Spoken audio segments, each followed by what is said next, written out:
Comment on peut imaginer qu'un t-shirt à 2 € qui vient de Chine, qui a été transporté par avion, qui a 20% de TVA, comment est-ce qu'on peut imaginer que ce produit, il ne transporte pas de la souffrance environnementale et de la souffrance humaine? La région Auvergne-Rhône-Alpes est un pilier de l'industrie textile. Avec 600 entreprises et 17 000 emplois, ce secteur pèse pour 27% du chiffre d'affaires national. Nous allons aujourd'hui nous intéresser à la ville de Charlieu, située dans le département de la Loire, à une centaine de kilomètres au nord-ouest de Lyon. Ici, à Charlieu, la tradition textile qui remonte au XIVe siècle connaît son véritable essor au milieu du XIXe avec la révolte des canuts et la délocalisation des manufactures de soie lyonnaises. En 1920, on compte jusqu'à 10 000 métiers à tisser dans la ville. Pour soutenir cette filière historique qui fait face à une concurrence internationale très forte, la région Auvergne-Rhône-Alpes soutient financièrement les entreprises du secteur pour reconquérir la souveraineté industrielle en relocalisant des productions et en redonnant au territoire toute son attractivité. Pour bien saisir ces enjeux, nous sommes donc allés à la rencontre d'une de ces entreprises, les Tissages de Charlieu. L'entreprise compte plus de 80 salariés et est installée dans la ville depuis 1902. Alors, comment les Tissages de Charlieu s'adaptent aux nouvelles règles du marché?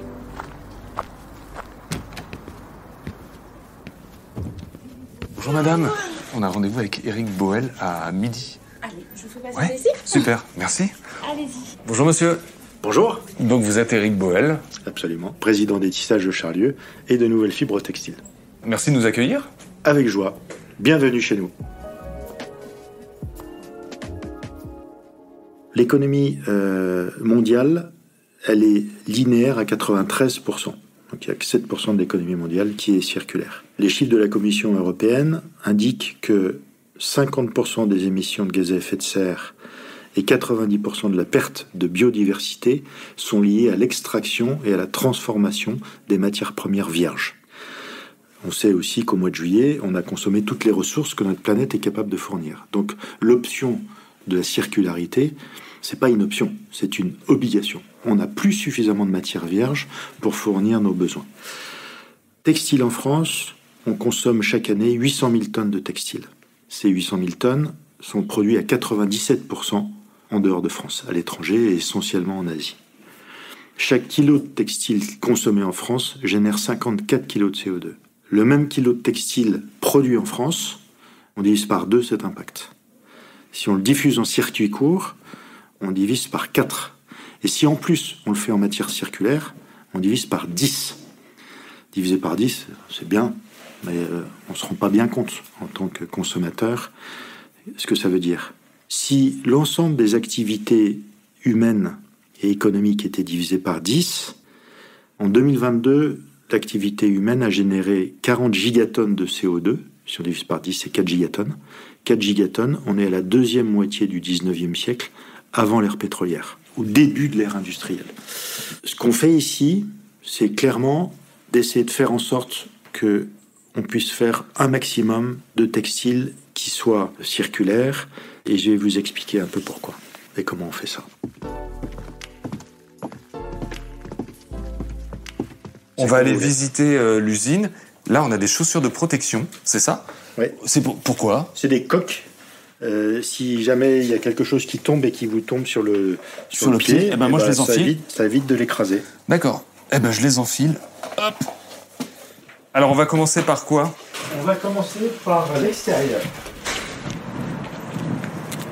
Donc ici, sur la droite, c'est un bâtiment qui était l'ancienne salle des fêtes de Charlieu que nous avons racheté il y a quelques années et qui, surtout au départ, était une usine de navettes, comme des gros obus en bois, avec des têtes en métal, dans lequel il y avait le fil. Donc on ouvre la nappe de fil en deux et on fait passer cet obus qui s'appelle la navette, ce qui permet de faire le tissu. Donc ici, usine de navettes. Ici, sur la gauche, on a l'usine historique des Tissages de Charlieu qui date de 1902, qui existe toujours. Ici, vous avez une usine qui a été créée en 1985 par mon prédécesseur. Et ici, une usine, celle dont nous avons parlé, de tissage recyclé qui a été créé en 2022-2023.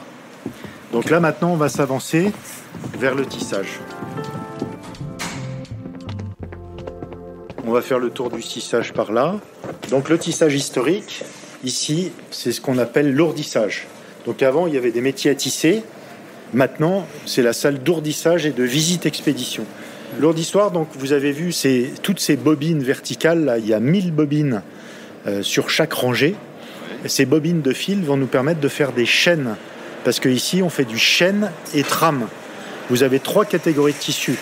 Vous avez soit le non tissé, c'est des fibres qui sont collées entre elles, soit la maille, comme une aiguille à tricoter, ce sont des boucles, soit du chêne et trame, comme un tapis, c'est des fibres qui s'entrecroisent à angle droit.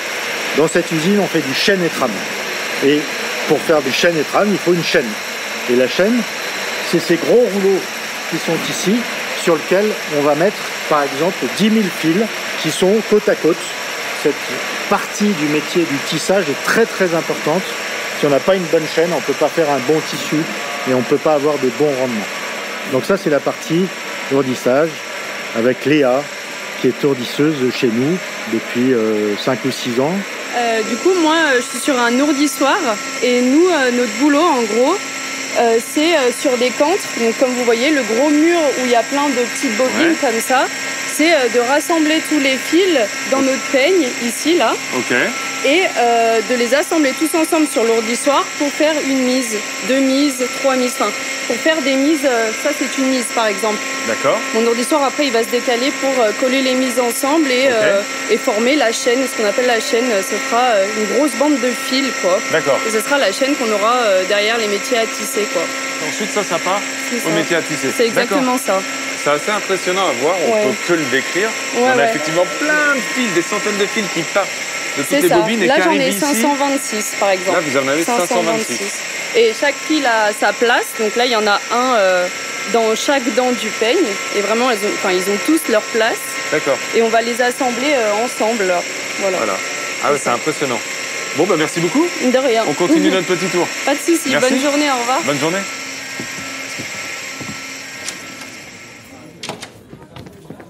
Donc là, on arrive dans les bureaux, donc dans une intra-entreprise, c'est ça? Oui, c'est ça. Ouais. Bonjour. Bonjour. Bonjour Sophie. Vous êtes une des 3 ou 4 intra-entreprises qu'il y a au sein des tissages de Charlieu, c'est ça? La première. Vous êtes la première. C'est ça. Et alors vous fabriquez? Des étoles en coton biologique. Ouais. Qui sont aussi bien pour hommes que pour femmes, qui est un produit qui se porte toute l'année et qui est uniquement diffusé dans des boutiques multimarques indépendants, en prêt-à-porter, en accessoires, en maroquinerie, en concept store. Et on les a vus là tout à l'heure, vos étoles en production. C'est ça, oui, on a 4 métiers à tisser qui tournent exclusivement pour nous et notre marque a bientôt 13 ans d'existence. D'accord. Voilà. Et vous vendez à l'échelle nationale? Alors oui, à peu près 300 boutiques qui nous achètent notre marque en France et tout autant à l'étranger. Donc soit on vend en direct à ces boutiques-là, soit au travers d'importateurs sur des zones territoriales étrangères. Donc là, on est sur les circuits courts dont on parlait. Totalement, en fait. On fait, nous, on produit pas 6 mois à l'avance comme font nos concurrents, en fait. L'idée, c'est de faire tourner l'usine en permanence, de ne pas surstocker, de pouvoir livrer nos boutiques en 48 heures pour être au plus près des besoins de nos clients. Voilà, pour éviter la surproduction, la surconsommation et le gâchis au cas où. Donc, on essaye d'être au plus juste et au plus réactif en permanence. Et comme c'est un produit qui est toujours le même toute l'année, en fait, au niveau des matières, après les motifs et les couleurs changent, mais ça permet à nos revendeurs de ne pas solder le produit et donc de ne pas dévaloriser le produit, une vraie fabrication française. Toute l'année? Oui, il faut que ce soit léger. C'est léger. C'est léger en fait. C'est 130 grammes de coton. Je me permets, j'en prends une. 130 grammes de coton biologique qui en fait, on a une technique de tissage qui est bien particulière qui fait que on a un principe d'isolation qui est celui du double vitrage en fait, en gros. Et en fait, le coton permet de ne pas laisser fuir votre chaleur et de pas vous en apporter trop. Donc en fait, on en vend aussi bien l'été en montagne que au bord de la mer parce que ça vous protège ou ça ne fait pas fuir la chaleur qui doit rester autour de vous et c'est la même chose l'hiver. Et vous avez créé donc la marque, c'est une marque L'Étole. Oui, voilà, une marque qui s'appelle L'Étole. Et alors vous êtes dessinatrice, vous concevez le... Oui, en fait, je fais aussi bien la création du dessin que la partie technique qu'on appelle le lisage, en fait, c'est-à-dire comment je vais croiser mes fils de chaîne et de trame pour faire naître le motif tout au long de ces 2 mètres d'histoire et qui finissent par des doudous autour de vos cous. Mais voilà, je fais toute cette partie-là, les colorations et puis la création de la collection. Et après, on a créé à l'intérieur des tissages de Charlieu une cellule de confection. Donc, elles sont non seulement créées au premier étage, elles sont tissées donc au rez-de-chaussée, là où vous avez vu les métiers à tisser. Et en dessous, sous moi, au rez-de-chaussée, il y a les 4 couturières qui vont donc les coudre et qui vont aussi après enlever et mettre en petit rouleau pour que Laetitia, qui est la 5e personne ici, puisse envoyer à nos clients quand elle reçoit la commande. On essaie sous 48 heures d'envoyer. Donc voilà. Un circuit très court pour être au plus juste et le moins polluant, aussi bien pour nous, que ce soit pas une perte économique, qu'on surproduise pas, et voilà. Bon, merci. Je vous en Super. prie. Et tout ça construit un écosystème d'économie circulaire, parce que l'économie circulaire, comme son nom l'indique, c'est un cercle, mais ce cercle, il faut qu'il y ait tous les maillons qui soient rassemblés pour que le flux de matière puisse commencer à démarrer. C'est sacrément puissant, cette économie circulaire. Donc ici, c'est l'équipe Indispensac. Indispensac, donc, c'est une intra-entreprise qui est née il y a une dizaine d'années et qui se développe de manière phénoménale grâce, ça se voit pas, à l'énergie, à l'efficacité des personnes qui sont là. Et Indispensac représente, entre l'activité pilotée ici et les cabas, 80% de notre activité aujourd'hui. Et du coup, justement, les aides de la région, je crois que c'était justement pour ces cabas. Tout à fait, pour ces robots. Donc concrètement, cette aide de la région a permis de relocaliser la production des cabas qui se faisait en Asie. Exactement, c'est tout à fait ça. Et donc, on a eu un accompagnement de la région sur ce sujet des cabas. Et ça, c'est déterminant. Alors, les aides, donc c'est globalement à peu près 20% des investissements que nous avons faits. Alors, on pourrait dire 20%, mais il reste encore 80% à financer, ce qui n'est pas simple. Mais dans la vie d'un chef d'entreprise, l'un des points importants, évidemment, c'est les décisions. Et notamment les décisions d'investissement qui font croître l'entreprise, la technologie, etc., etc.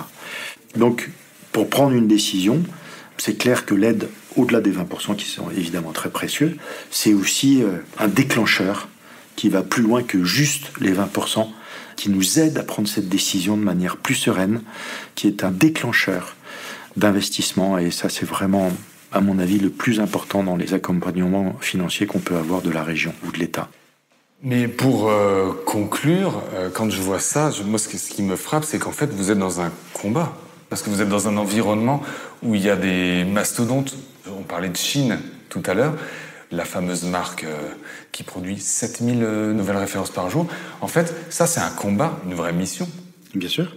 C'est ce que je vous ai dit, la mission, on est entreprise à mission. Donc le premier point de notre mission et le premier point de notre philosophie, qui est l'engagement. L'engagement, c'est de se dire, est-ce que, tiens, quand je me réveille ce matin et que je vais partir bosser, ce que je fais, est-ce que ça sert vraiment ? Est-ce qu'il y a vraiment un sens à ça ? Dans ce système circulaire de proximité, on a plus de chances d'être en lien avec des gens.